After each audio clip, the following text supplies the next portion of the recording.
ক্ষমতায় আসার পর থেকে রাজ্যের উন্নয়নই মূল লক্ষ্য। এবার বিধানসভা নির্বাচনের মুখে ব্যবসায়ীদের জন্য একাধিক পদক্ষেপের কথা বললেন মুখ্যমন্ত্রী।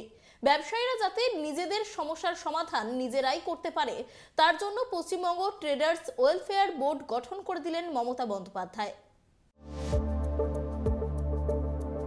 শিল্প এবং কর্মসংস্থানে বিশেষ জোর। শিল্প টানতে প্রতি বছর কলকাতায় বিশ্ববঙ্গ বাণিজ্য সম্মেলনের আয়োজন করে রাজ্য সরকার। তার ফলে বিনিয়োগ আসছে, বাড়ছে রাজ্যের আয়। বিদেশ থেকেও লোক নিয়ে এনেছেন মুখ্যমন্ত্রী মমতা বন্দ্যোপাধ্যায়। বুধবার রাজ্যের ব্যবসায়ীদের নিয়ে একটি সম্মেলনের আয়োজন করা হয়েছিল নেতাজি ইন্ডোর স্টেডিয়ামে। সেই সম্মেলনে একাধিক বার্তা দেন মমতা ব্যানার্জি। ব্যবসায়ীদের সুবিধার্থে পশ্চিমবঙ্গ ট্রেডার্স ওয়েলফেয়ার বোর্ড গঠনের ঘোষণা করেন মুখ্যমন্ত্রী। তার স্পষ্ট বার্তা, ব্যবসায়ীরা যাতে নিজেদের সমস্যার সমাধান নিজেরাই দ্রুত করতে পারেন এবং সরকারের সঙ্গে সমন্বয় বজায় থাকে, সেই উদ্দেশ্যে এই বোর্ড গঠন করা হয়েছে। যে আপনাদের সাথে যোগাযোগ আরও বাড়াবার জন্য আমরা ঠিক করেছি পশ্চিমবঙ্গ ট্রেডার্স ওয়েলফেয়ার বোর্ড আমরা স্থাপন করব, যেখানে ব্যবসা সংক্রান্ত কোনো সমস্যা নিয়ে আসলে দ্রুত समाधान करा जाए। जल्दी से जल्दी अगर कोई दिक्कत हो तो उसको निपटाना है। अगर निपटाना के लिए ये ওয়েলফেয়ার বোর্ড কাম করেগা। এদিনের সভা থেকে মুখ্যমন্ত্রী বাংলার অর্থনৈতিক উন্নয়নের খতিয়ান তুলে ধরেন। তিনি জানান, নীতি আয়োগের রিপোর্ট অনুযায়ী বাংলায় বেকারত্ব 40% কমেছে এবং রাজ্যের রপ্তানি 1,15,000 কোটি টাকা ছাড়িয়ে গিয়েছে।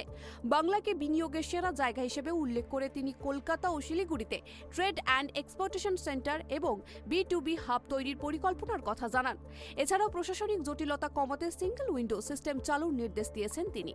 অনেকে আমাদের নামে শুধু ক্রিটিसिज्म करे, खाली हमारा खिलाफ में बदनाम करते हैं, लेकिन पता होना चाहिए कि नीति आयोग ने, जो हमने नहीं बनाया, गवर्नमेंट ऑफ इंडिया बनाया प्लानिंग कमीशन उठा के, तो उसका 22-23 का रिपोर्ट क्या कहते हैं कि बोलছে 2.2% বেকারত্বের হার ছিল মাত্র, যা জাতীয় গড়ের চেয়ে 30% কম। আমরা 40% কমিয়ে দিয়েছি বেকারত্বের হার।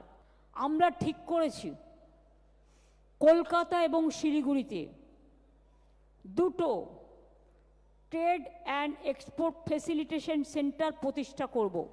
এই স্থায়ী ও অত্যাধুনিক বিজনেস টু বিজনেস হাব তৈরি করব।